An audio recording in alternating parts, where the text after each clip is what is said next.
Vamos nos colocar de pé e vamos abrir nossas Bíblias em Efésios capítulo 4. Carta de Paulo aos Efésios. Capítulo de número 4, a partir do versículo 22. Eu vou pedir licença aos irmãos novamente.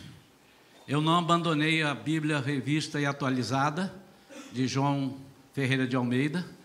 Eu estou vendo que alguns irmãos já estão com a King James, né? Nós ainda temos King James para ser vendida ali, vou comprar mais, mas eu preciso de alguns termos da King James para o que eu vou falar hoje aqui.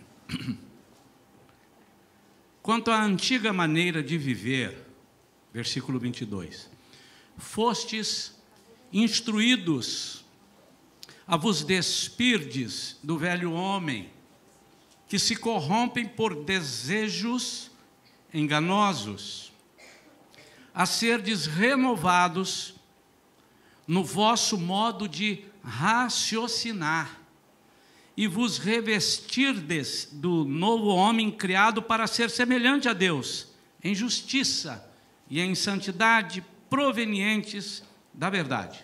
Portanto, cada um de vós deve abandonar a mentira e falar a verdade ao seu próximo, pois todos somos membros de um mesmo corpo. Estremecei de ira, mas não pequeis. Acalmai a vossa raiva antes que o sol se ponha, e não deis lugar ao diabo. Eu queria que você guardasse, se você puder sublinhar, e não deis lugar ao diabo.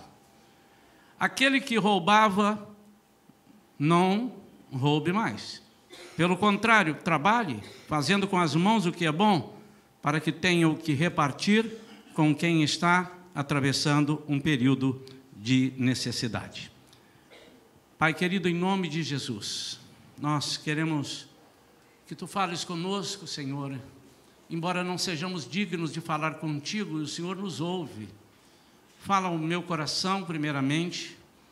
Fala o coração de cada um, irmão e irmã aqui, cada visitante. Que nós, ao sairmos daqui, Senhor, tenhamos a consciência certa de que o Senhor é quem nos trouxe essa palavra. Ajuda-nos a ter entendimento, Senhor. Para quê? Para que nós possamos aplicá-la na nossa vida. Ajuda-nos, Senhor, com força do Espírito Santo, para que nós tenhamos coragem de aplicá-la em nossa vida. E livra-nos, Senhor, de tudo aquilo que o inimigo vier nos impor, e que nós não tenhamos força para suportar. Livra-nos, em nome de Jesus. Amém. Pode tomar seu assento, querido e querida. Eu dei um título para essa mensagem de hoje, como Fugindo do Passado. Fugindo do passado. Eu tenho, ao longo da minha caminhada, como crente, como pastor, eu tenho visto como algumas pessoas têm prazer de trazer o passado agarrado a ele. Eu já vou explicar que tipo de passado. E nem sempre o passado nos abençoa.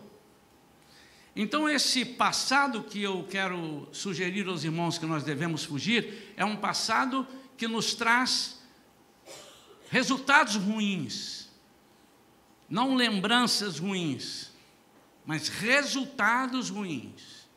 Passado que nos induz a sermos uma pessoa que não queremos ser.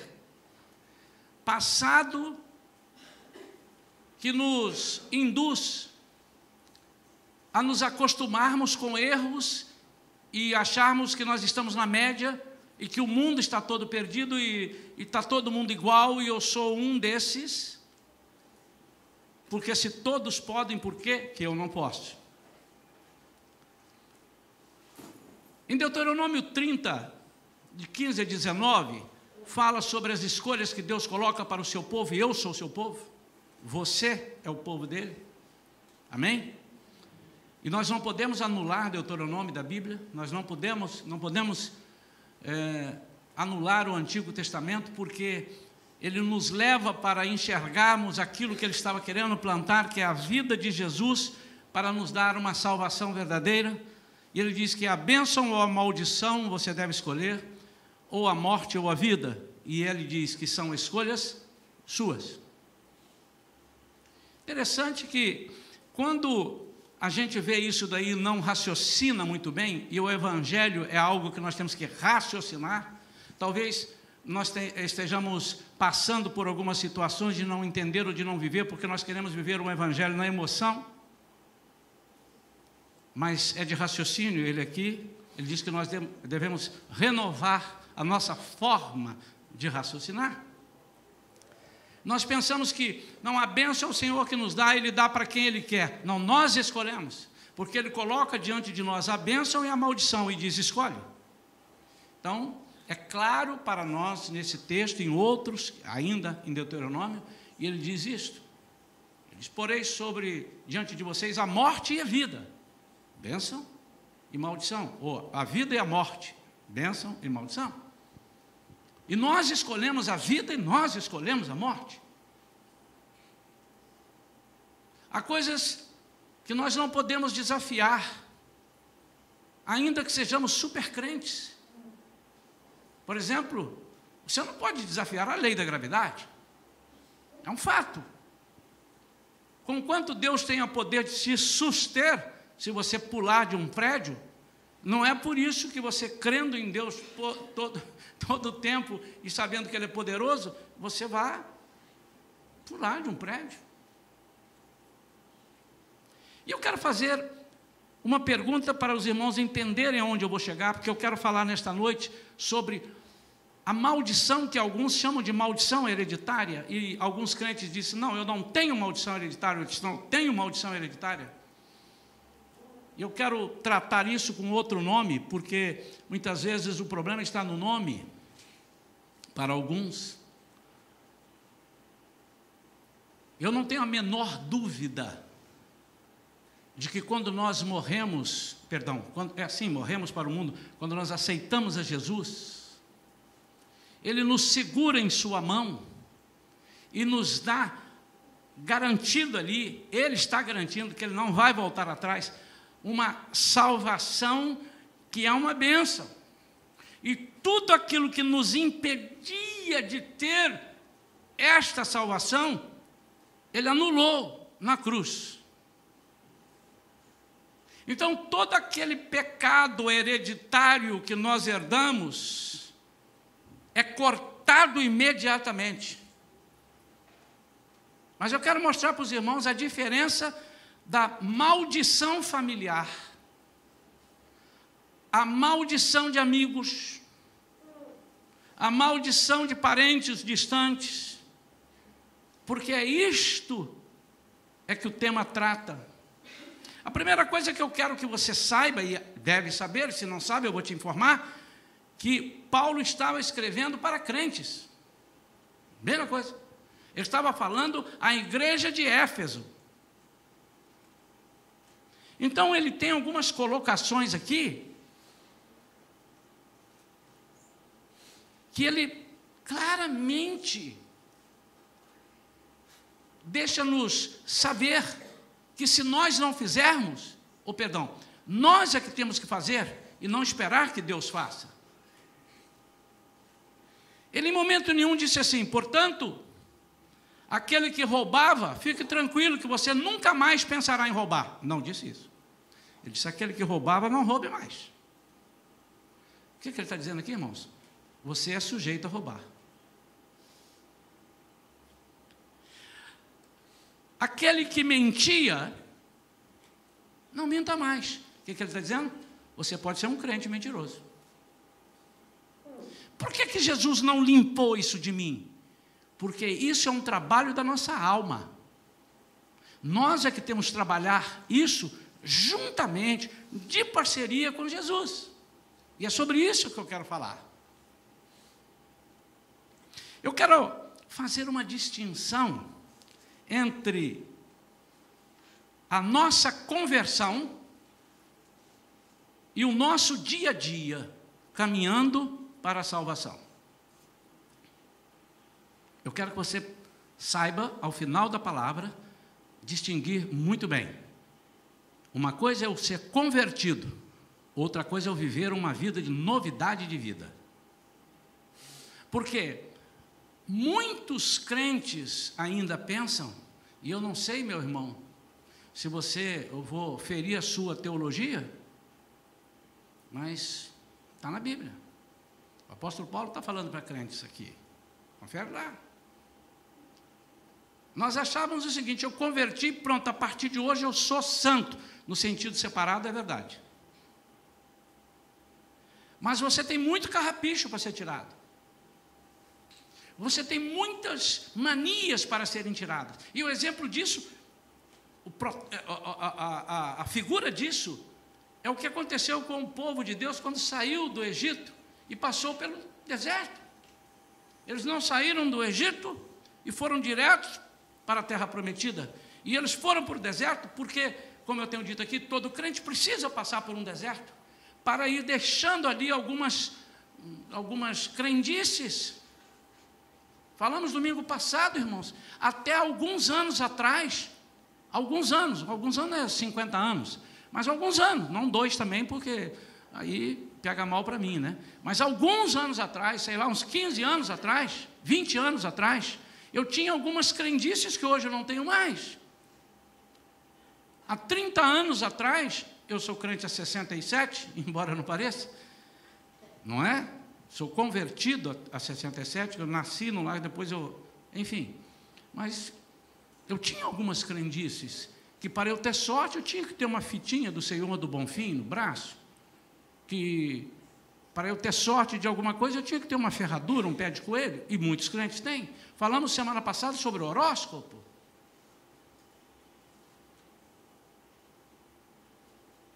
E a pessoa diz: eu não creio em horóscopo, mas deixa eu ver só de curiosidade. Eu nasci e tal. Irmãos, eu tenho instruído o seguinte: quando a pessoa que não sabe quem é você te pergunta, você é brincalhão, você é do signo de quem? Eu falei: você não sei o que você está falando. Mas você não sabe o que é signo, eu sou meio burro para isso. Mas você não quer saber? Não tem a menor vontade. E vamos mudar de assunto, porque senão eu vou embora. Paga alguma pessoa de fora para vir me perguntar, você vai ver se não vai ser essa a resposta. Aí você pergunta: pastor, mas você não sabe qual é o seu signo? Lógico, mas eu vou falar: não, eu sou daquilo. Irmãos, são crendices que nós temos que ir caminhando e tirando, nos despindo, e é isso que fala. A nossa conversão é uma coisa. Eu converti e eu assinei um contrato dizendo: eu aceito que Jesus seja o meu, repita comigo, Salvador. Senhor, não. Senhor, você vai dizer agora. E que para ser meu Salvador, eu quero que Ele seja também o meu Senhor. Ele pode ser seu Salvador e pode não ser o seu Senhor. Que isso, pastor? Não tem nada? Sim, senhor. Diz que um missionário foi fazer um trabalho numa tribo indígena. E ele chamou um índio para andar com ele, ciceroneando, mostrando os caminhos, que era uma tribo em algum lugar aí, vamos lá, suponhamos que seja na Amazonas, ou na Amazônia. Tem as duas coisas, né? Amazonas está restrito ali, e a Amazônia é alguns estados. E ele está ali, um lugar muito perigoso, e o índio indo ali, e o índio vindo para cá, e fala para ele: não, índio, fala para você não ir lá. Aí, não, esse é um índio meio japonês, né? Aí, o missionário, né? De repente, o missionário quis andar, eu já estou conhecendo, e o missionário escorregou, caiu num buraco lá longe, e num lugar que não tinha salvação para ele, ele ia morrer se ninguém tirasse de lá. O índio disse: índio vai salvar. E aí o índio pegou uma corda, jogou, deu instruções para ele, puxou o missionário, trouxe o missionário. Perdão, é o inverso, irmão. O índio foi e caiu, e o missionário disse assim: mas você sabia, você tem que me salvar. E o missionário salvou o índio. O missionário puxou o índio, e o índio ficou todo feliz. Aí foram embora. Quando chegaram na tribo, e o capitão, não, como é que é? O cacique, chegou e perguntou: foi tudo bem a caminhada de hoje? Foi, mas o seu índio me deu um susto, porque ele estava para me instruir, e eu bobeei aqui um pouquinho, ele foi na minha frente, caiu, porque ele quis ir na frente, me guiando, e eu, por sorte, tinha aqui uma corda, e ele disse, índio ia morrer. Onde caiu? Caiu, ele disse, índio ia morrer. Se não tirasse de lá, não tem salvação ali. E aí ficou ali e tal. No dia seguinte era dia de ir embora. E o missionário então foi agradeceu a todos e foi embora. Isso é caso verídico, irmãos. E então a cultura do índio aprontou uma para o missionário. Quando o missionário está se despedindo, o índio está com a trouxa dele colocando e esse índio vai como missionário. Ele disse, não, você tem que ficar aqui. Ele disse, não, cultura de tribo diz, você é meu salvador, agora você é meu dono. Então, obviamente fizeram lá uma coisa para o índio, porque o missionário não posso levar um índio comigo, eu vou para um país que esse índio vai me dar muito trabalho, mas eu quero dizer o seguinte, a cultura deles, aquele que salva você, ele passa a ser o seu dono. Muitas vezes, amados, nós não temos sabido colocar Jesus como nosso Salvador e dono. Senhor quer dizer dono. Essa é a primeira coisa que nós precisamos saber fazer a diferença. Ele é o seu Salvador ou ele é seu Salvador e Senhor? Porque se ele for seu Salvador e Senhor, a sua salvação está garantida, de repente, de acordo com aquilo que você vai fazer para atender o seu dono, para que você chegue lá com ele. Não vamos pregar sobre salvação. Eu quero pregar sobre maldição. Antes de lá chegarmos, e eu quero fazer uma pergunta, por que alguns crentes se convertem, aceitam a Jesus? E eu conheço muitos, de igrejas que eu já fui membro e de lugares onde eu já fui ministrar, conheço muitos, aceitam Jesus como seu Salvador e têm uma vida tão cheia de problemas. Por que muitas vezes nós nos perguntamos, por que fulano suicidou? Por que fulano, mesmo sendo crente, rouba, furta? Você conhece algum crente que fez algumas viagens e chegou em algum lugar e levou um souvenir que ele não podia levar, ele surrupiou o souvenir? Por que ele é crente e a vida dele é uma vida desregrada, é uma vida de prostituição? Por que ele é crente e há tantas separações na vida dele, tantas enfermidades na vida dele? Isso para listar algumas delas. Isto é maldição hereditária? Você diz, não é maldição hereditária. É uma maldição familiar? Não, pastor, não é. Então, por que tantos crentes têm esses problemas? Eu creio que você, nesta noite aqui, deseja saber também. Por que tantos crentes, infelizmente, têm esses problemas? Nós estávamos conversando essa semana, eu e a minha esposa, foi daí que surgiu, o Espírito Santo colocou em mim a necessidade de fazer essa mensagem.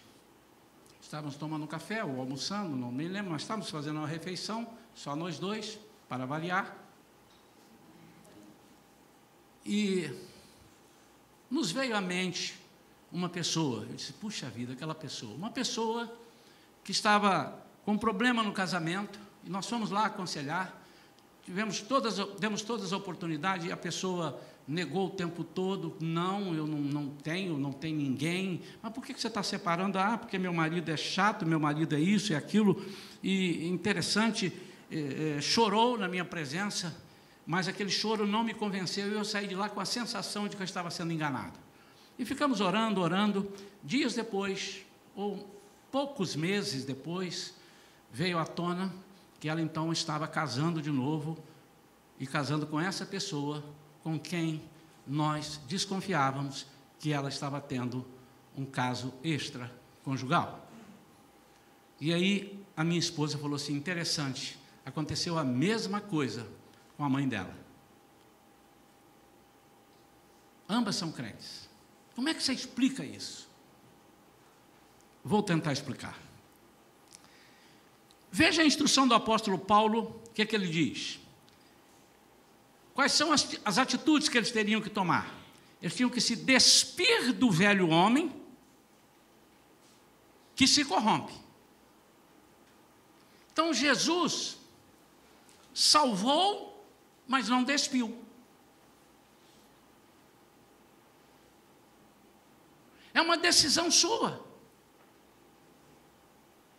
Ele não deixa Jesus te despir do velho homem. Ele diz, vocês precisam se despir do velho homem. Você que tem que tirar essa roupa do velho homem, porque Jesus não vai fazer isso por você. Como, pastor? Se Jesus não faz, quem faz? Você no poder dele, com raciocínio. E ele diz, serem renovados no modo de raciocinar. Então, sou eu que decido fazer as coisas, pela razão, pelo raciocínio. O diabo não tem poder sobre a minha vida e nem sobre a sua. Escreva isso, meu amado. O diabo, em nome de Jesus, o diabo não... Não, estou falando aqui, sem nome de Jesus. O diabo não tem poder. Nós sempre precisamos, Senhor, eu te oro para que o diabo... Eu estou orando, não precisa orar, o diabo não tem poder na sua vida. De decidir. É você que permite que ele venha e faça ninho na sua vida. Ele não decide por você, mas ele te faz propostas. Aí ele diz no versículo 24, para vestirem-se de nova roupa. Lógico, você ficou nu. Você despiu de uma roupa, você precisa vestir outra roupa. E aí é que mora o perigo. Aí é que mora o perigo, não. Aí é que está o problema. Não mora perigo nenhum aí. Aí é que está o problema. É que muitas vezes, primeiro, nós nos convertemos a Jesus e estamos vindo com a mesma roupa. E há passagens sobre isso, né? Sobre aquele que entrou nas bodas com uma roupa que não era apropriada. A roupa é muito importante para Jesus. Nós receberemos uma roupa nova, roupa mesmo, irmãos, roupa.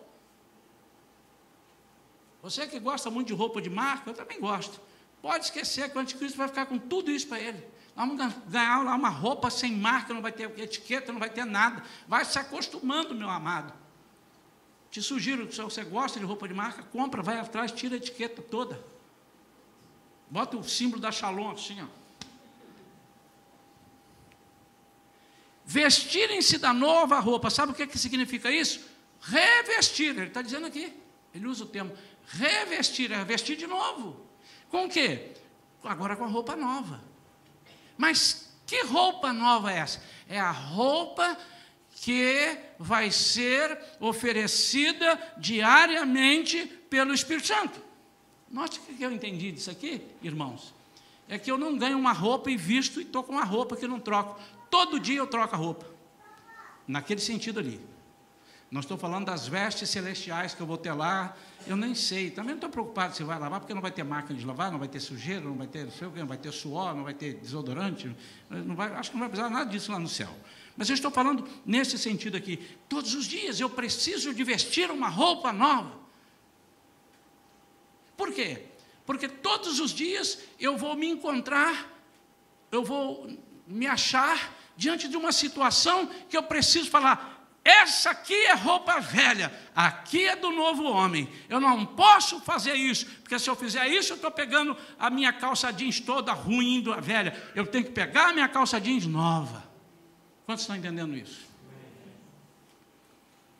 Nós devemos abandonar as coisas que trarão consequências ruins e desastrosas na nossa vida. Eu quero ler o comentário, você tem aí na sua Bíblia, o versículo 9, perdão, o item 9, que fala do versículo 24, o versículo 24 diz assim, então ele convida-nos a vos revestirdes do novo homem, criado para ser semelhante a Deus em justiça e em santidade, provenientes da verdade. Olha o verdade, eu não sei se ali está, não, ali está errado. Verdade com V maiúsculo, provenientes de Jesus. Eu sou o caminho, a verdade e a vida. Então, aí tem um númerozinho 8 aí, vocês viram aí? Perdão, não é aí. É o que eu mandei vocês falarem. E não deis lugar ao diabo, versículo 27. E eu falei, anote isso, não deis lugar ao diabo. Não deis lugar ao diabo. Então eu posso dar ou posso não dar. Quantos estão entendendo?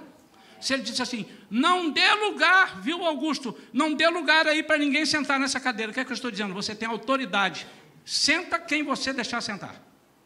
Se sentar é porque você deixou. Se você der lugar ao diabo, é porque você tem poder de dar lugar ao diabo. E tem poder para não dar lugar ao diabo. O versículo é claro, irmãos.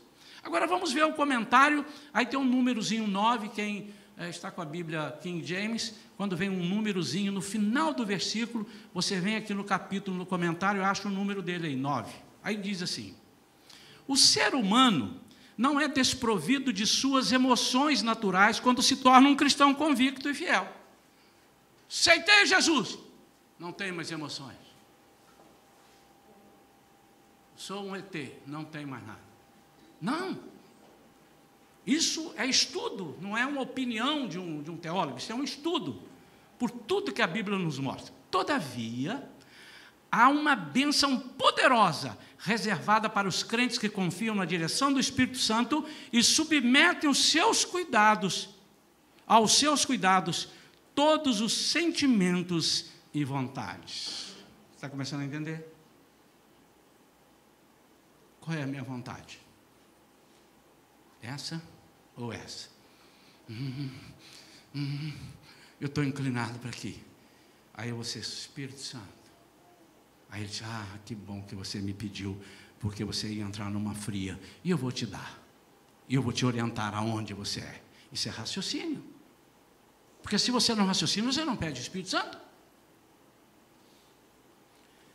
O pecado, em geral, se deve aos nossos maus desejos. O pecado, em geral, se deve aos nossos maus desejos. Regados à vaidade, egoísmo, avareza e arrogância.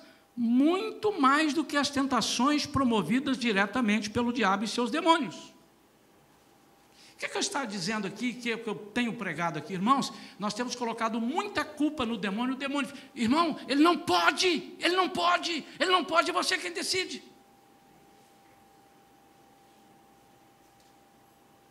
Você imaginou, irmão? Você é casado com a irmã? Aí a irmã veio toda, o irmão ali me pediu para dar um beijo na boca.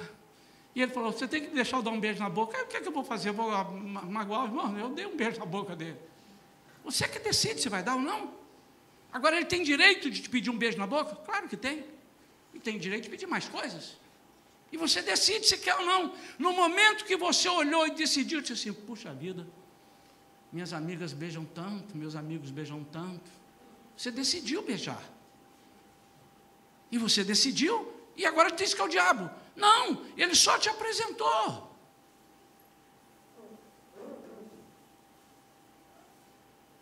Eu me lembro que eu trabalhei uma época numa determinada empresa financeira lá em São Paulo, e coube a mim um cargo que eu é que decidia, por exemplo, onde é que abrir uma nova agência da empresa.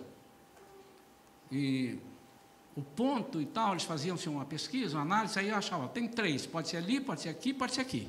As 3 são boas, essa, tem aquela. Aí eu votava, eu disse assim, não, eu quero ali. Eu estou achando melhor ali, tem uns estudos, eu me baseava nos estudos, eu ouvia opiniões, eu disse, aqui vai ser o melhor ponto para nós. Aí vinha o dessa loja aqui, antes de eu decidir, e falava assim, olha só, as 3 lojas eu estou sabendo que são boas, mas você sabe, né, eu posso te abençoar. Quando ele falava assim, mas que tipo de bênção você pode dar para mim, fora aquela que eu não tenho? E ele disse, por exemplo, isso é antigo, né, irmão? Eu posso te abençoar com 100 mil reais. E você compra o meu imóvel e você vai ganhar 100 mil reais. Eu pude negar mais de uma vez, e uma deles, eu falei assim, olha, agora, se todos os estudos disserem que a sua é melhor, eu não vou optar pela sua. Porque ainda que eu não lhe dê os 100 mil reais, você deve ter comentado com alguém, eu vou dar 100 mil reais, e eu vou levar a culpa de que levei 100 mil reais sem ter levado 100 mil reais. Então, vamos fazer o seguinte, a sua não me serve de graça, eu vou comprar outra. Irmãos, não foram poucas as vezes que me propuseram coisas que aparentemente, não, mas é um presente, é um brinde, é um mimo. E eu tive oportunidade de decidir. Graças a Deus que eu não aceitei.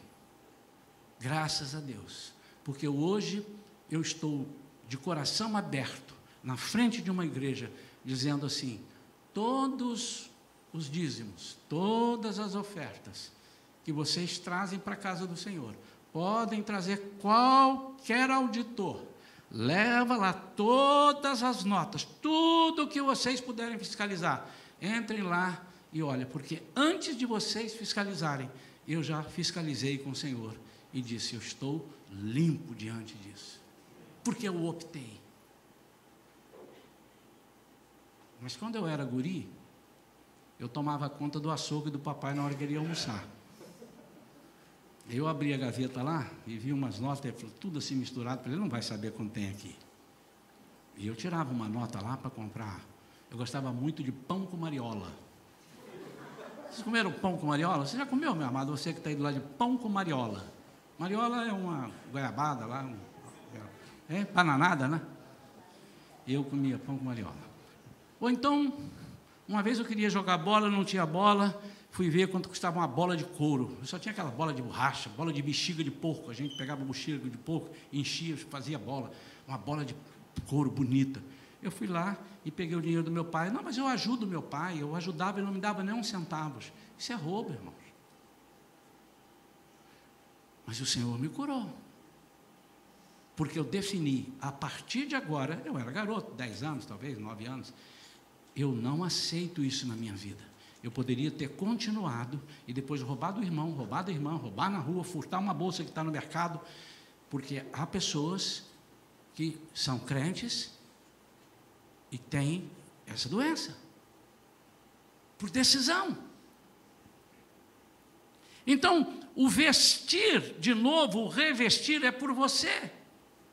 Jesus não te despiu, é você que se despe. É você que tira a sua roupa e diz, eu decidi, eu não quero mais. É você que, tendo uma mãe que adulterou, resolve dizer assim, eu não quero esse casamento para mim, esse tipo de casamento eu não quero, eu não aceito. Mas não aquele que olhou assim, minha avó adulterou, minha mãe adulterou, minha tia separou, minha prima separou, eu também vou separar. Não, você define, eu não quero, eu vou quebrar aqui essa maldição, e vai ser no raciocínio. O que é então a maldição familiar, também conhecida como hereditária? Hereditária é porque a gente está dizendo, está vindo de lá. É hereditário, sim. Porque aconteceu com seus pais e você não cortou, passou para você. Porque o demônio sabe que há uma brecha em você e ele vem te propor isso. Ele tem clientes na família. E aí você precisa decidir. Isso é uma decisão racional. Como eu li no versículo 27. E ele diz, ele continua aqui, no entanto, é evidente que Satanás se vale das nossas fraquezas e da falta de sabedoria em agir sob a iluminação do Espírito e nunca apenas de acordo com os nossos próprios sentimentos. Está lá em Tiago 1,14, depois você confere também. Ele faz menção a isso. Você já viu um ditado assim? Ah, o diabo entrou na mente da pessoa lá porque ela tem mente fraca. Mas é uma verdade. É uma verdade. Porque se ele não tem a mente fraca, ele não deixa as sugestões do diabo entrarem na sua vida. E se ele tem uma mente forte, o que é a mente forte? É uma mente cativa ao Espírito Santo. E ele precisa ser determinado. O que é que eu quero? Eu li um termo de um dos livros, não sei qual, estou lendo 4 livros, compramos vários livros ali, eu estou lendo 4 livros sensacionais. Eu não vou nem dizer para os irmãos vão correr lá na livraria e comprar tudo, Não, mas eu não lembro quais são mesmo. Um é do John Bevere, o outro é do Bill Johnson. E eu não lembro em qual dos dois que está. Ele usou um termo que eu falei assim, eu guardei, eu vou pregar sobre esse termo. Que ele fala que a pessoa, falando lá do casamento, é tecnicamente casado. E eu achei aquilo interessante. Aí comecei a botar tecnicamente crente. Não, eu sou tecnicamente crente. O que é tecnicamente casado? Tecnicamente casado é o cara que casou, ele é marido, a outra é mulher, eles moram na mesma casa, mas os compromissos, ele não tem um compromisso de casamento. Então, ele é só tecnicamente casado. Mas ele não dá satisfação à esposa, a esposa não dá satisfação ao marido, eles não vivem uma vida como deveriam viver, tecnicamente casada. Tecnicamente crente. Vem à igreja, dá o dízimo, dá oferta, e às vezes dá o dízimo certinho, canta e tal, mas ele é tecnicamente crente. Quando você precisar dele para alguma coisa, ele nega fogo, porque ele é só tecnicamente crente. Mas tem aquele que é completamente mudado. Aí você vai ver pelo seu comportamento. É isso aqui que nós estamos falando. E eu acho interessante que alguém poderia me perguntar, disse, pastor, mas esse exemplo que o pastor deu, da irmã que separou, saiu, de uma certa forma, traiu o marido, eles estavam brigando, mas não estavam separados, só de corpos, e ela então já estava lá com outro, eu não sei em quanto tempo, não me interessa também, mas o fato é que depois veio demonstrar que isso, mas isso não é coincidência. A primeira coisa que você precisa fazer quando isso ocorrer na sua família é você quebrar ali o elo e dizer, Senhor, a minha mãe separou, eu não quero entrar no mérito se ela estava culpada, se meu pai é culpado, mas eu não quero um casamento igual a esse. Veja bem, irmãos, eu não estou dizendo aqui que todo mundo que separou, tem gente que separa que para cima é tudo certinho. Isso é complexo. Eu estou dizendo das maldições que as pessoas deixaram acompanhar, e não perceberam e não quebraram, com relação a todas as coisas. Ao que ele vier fazer, você está pensando só no familiar, mas nos amigos. Com quem você anda? Tem um ditado que diz, dize-me com quem tu andas, e eu te direi quem és. Mas é por causa disso, que você pega aquela mania. Houve uma época na minha vida cristã,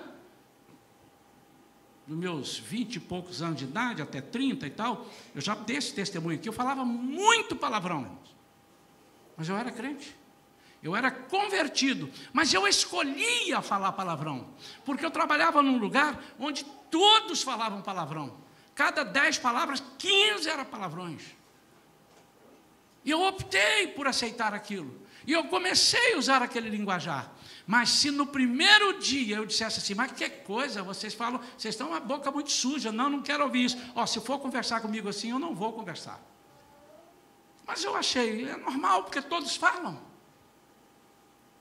É normal, porque são meus amigos, e eu não posso decepcionar os meus amigos. Mas eu precisava dizer, vocês me respeitem.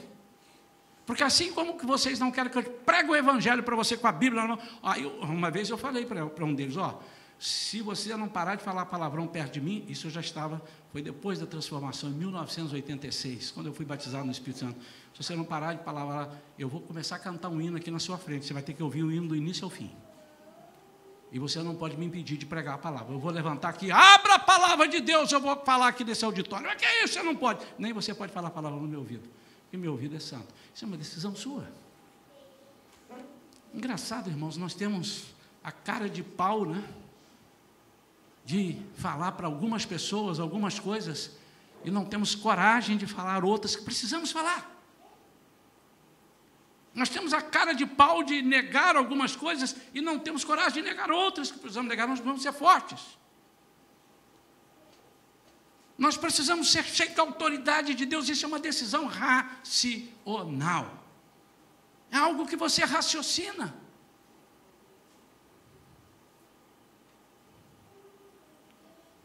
Quero terminar dizendo, por isso que nós temos exemplos de pessoas que tiveram tudo para serem marginais, mas escolheram o caminho contrário, e são homens e mulheres de Deus. Eu conheço famílias que, se apresentasse a algumas pessoas antes, dizia assim, o filho vai ser marginal. Mas não tem dúvida. O pai é isso, a mãe é aquilo, os irmãos, os tios são, mas não tenha dúvida.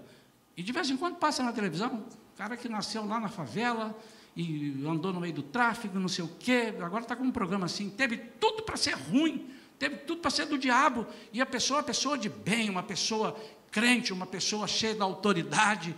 Por quê, meu amado e minha amada? Porque ele escolheu o outro caminho. Nós colheremos somente aquilo que plantarmos.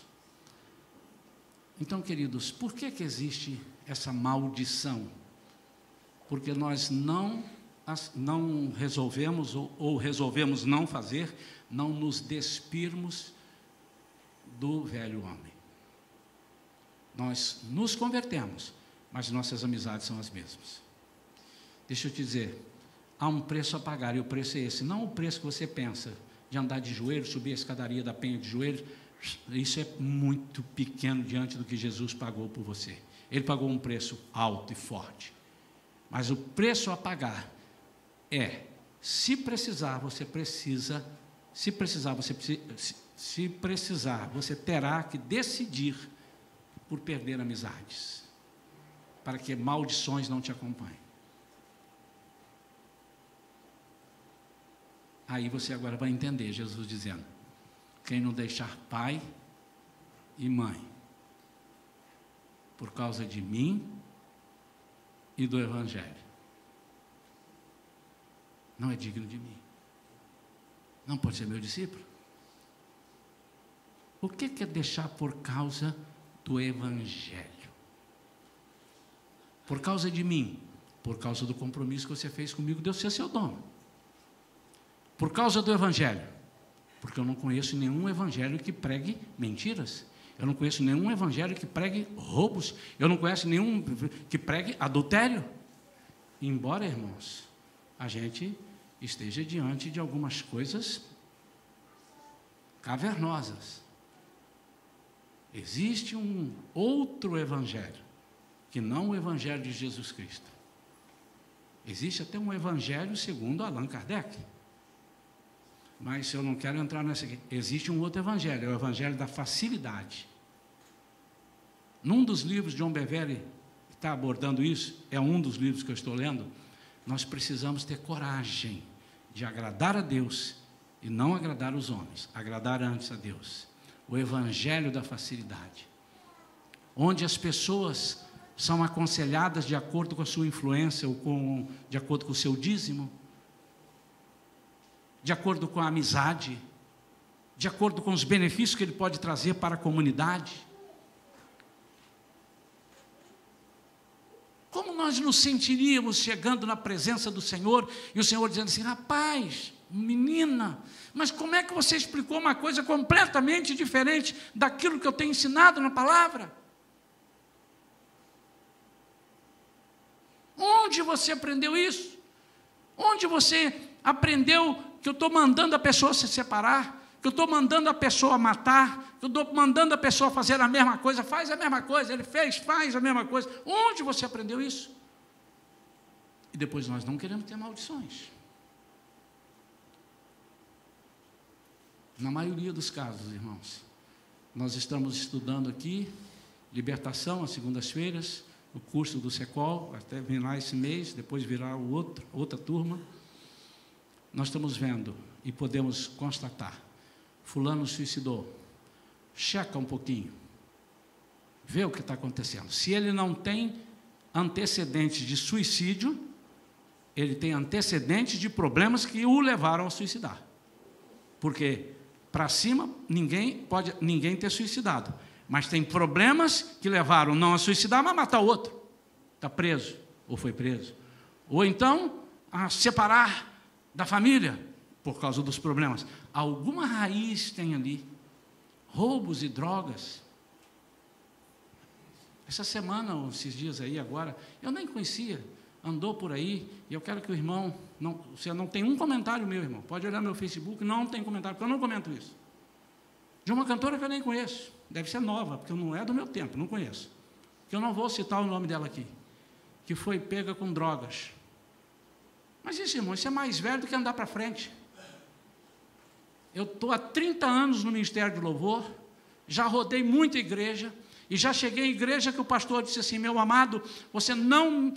A igreja que me ensinou, quando você assinar a conta do hotel, risca de cima e embaixo, rasura todo o espaço em branco, para que ninguém fale que você fez uma coisa que você não fez. Porque alguns cantores estão vindo aqui fazendo e nós não sabemos. E pega bebida na geladeira, depois que vai para o hotel, sai do culto, vai para o motel. Isso é mais antigo do que andar para frente, irmãos.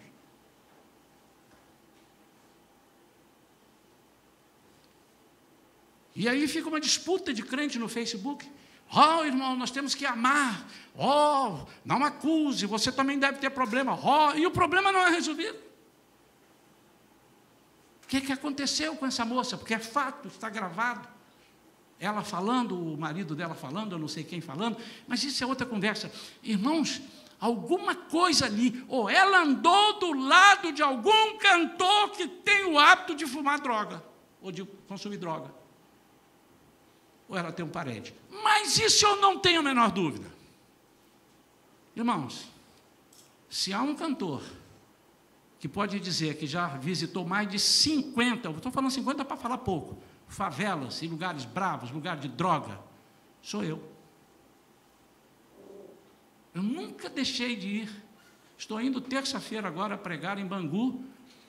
Eles vão me esperar aqui, do lado de fora, na Avenida Brasil, para nós entrarmos juntos, porque eu estou indo para uma comunidade difícil lá, em Catiri.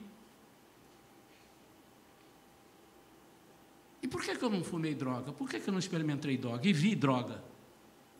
Andei com pessoas. Por que eu nunca traí a minha mulher? Embora eu tenha conhecido alguns cantores que o fizeram. Porque eu decidi. Há uma música do meu amigo pastor e cantor Paulo Brito, que ele canta: eu já decidi ser invencível. Eu que decido ser invencível. Eu decido. Não, mas quem? Você só vai ser invencível por Jesus. Mas fui eu que decidi. Jesus, eu te quero. Jesus, eu não te quero. Mas se eu quero ser invencível, fui eu e sou eu quem decide. E você decide. Por isso, meu amado, você não precisa vir para aqui e dizer assim, pastor, eu sou assim porque meu pai era assim, minha mãe era assim, minha tia era assim, e eu sou assim. Você não é Gabriela. Não é? Você não precisa dizer, irmão. Você pode dizer assim, pastor, eu quero ajuda, porque na minha família tinha pessoas que fumavam drogas, que consumiam drogas, que bebiam, e a minha esposa, alguns parentes dela, bebiam de ter cirrose hepática. E ela decidiu não beber. Na família dela, incentivaram com 14 anos para ela fumar. Ela decidiu não fumar. E ela conheceu a Jesus com 15 anos. E ela decidiu não fazer as mesmas coisas que a família fazia. E alguns da família a abandonaram. E ela não tem nem mais contato, porque não quiseram mais ver. É uma decisão de lá. Outros quiseram, a mãe dela, que não era, e aceitou Jesus. É uma decisão sua. A maldição hereditária, nesse sentido, existe. E você, e somente você, pode quebrá-la. E você pode quebrá-la daqui a um ano. Você pode quebrar daqui a uma semana. Só que você não sabe quanto tempo você vai viver. Então você pode quebrá-la hoje.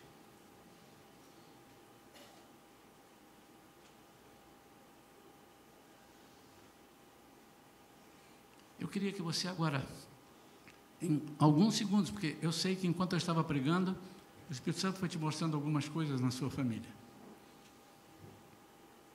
Levante a mão se o Espírito Santo te mostrou algumas coisas nos seus antepassados. Nós fazemos isso aqui no Raízes, mas isso é feito de uma maneira mais detalhada. Eu quero orar por você, se você quer decidir ser invencível. Eu quero orar por você, meu amado, se você quer decidir não permitir que as maldições familiares ou hereditárias te acompanhem. Você vai quebrar o elo aqui. Nós vamos repetir isso no Raízes, mas, como eu estou dizendo, é uma das coisas que a gente faz, não vou explicar como é, mas é bem demorado. Mas hoje aqui eu quero fazer uma oração, porque está concernente a mensagem que nós trouxemos nessa noite. Quantos entenderam sobre a maldição hereditária? Quantos entenderam que é uma maldição familiar? E que você precisa decidir, assim como Deus manda você ensinar a criança no caminho em que deve andar. Se você não optar por andar no caminho que Deus quer que você ande, você vai andar no caminho que seus pais andaram e vai trazer sobre si os mesmos maus hábitos. Tem hábitos que passam de geração para geração. Há hábitos de comer errado, hábitos de falar errado, hábitos de falar alto, hábitos de fazer um monte de coisa. São hábitos. Mas você pode decidir: eu não quero isso. Eu não quero assim, porque está errado essa forma de eu adquirir. Não, lá em casa era assim, mas eu não quero que na minha casa seja assim. Lá na casa dos meus pais era assim, mas aqui eu quero uma nova vida. E você tem direito. Basta você querer. Isso é no raciocínio.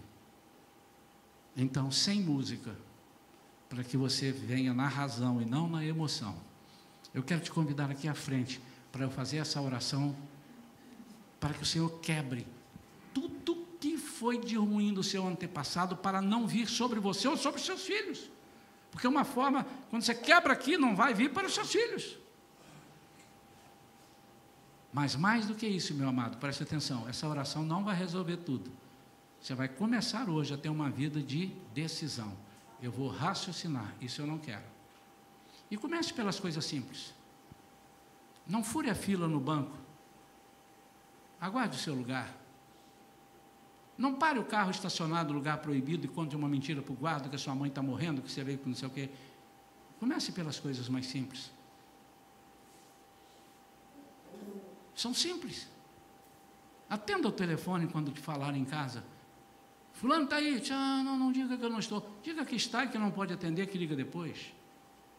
É pelas coisas mais simples que nós começamos. Porque quando o diabo começar a perceber que você é um canal especial para ele, ele vai começar com as pequenas coisas. Experimente dizer isso em alta voz, para o diabo ouvir. Meu avô fumava, morreu com pulmão preto. Meu pai fumava, morreu com pulmão preto. Mas eu não quero fumar. Eu não vou fumar. E se me oferecer, eu vou perder a amizade com a pessoa. Mas eu não vou fumar. E se a pessoa ficar insistindo, eu vou brigar com ele e dizer: sai daqui, a reta de Satanás da minha vida. Porque isso é um raciocínio. Quantos entenderam isso? Então, essa oração, meu amado, antes que você pense, você pode até não ouvir agora. Ah, pastor, eu pensei que o senhor ia fazer uma oração, resolvia todos os meus problemas. Não, é uma oração de entrega. E a partir de agora você vai raciocinar. Se é teu, é teu. Se não é teu, se você achar uma bolsa hoje com $10.000, você vai entregar ou vai ficar com ela? Antes da oração, eu aceito você dizer: eu vou ficar com ela. Mas depois da oração, você vai ficar com ela? Quantos entenderam que a oração é para você alertar a sua vida e dos seus filhos? Nós vamos quebrar isso. Nossos filhos não precisam passar. Agora você precisa ensinar para o seu filho. Filho, desvia disso. Você tem ensinado para a Gabi? Filho, está errado. Porque um dia Deus vai levar os pais. E os filhos vão ficar com o que os pais ensinaram. Desvia-se do mal. Vamos ficar de pé. Podem vir.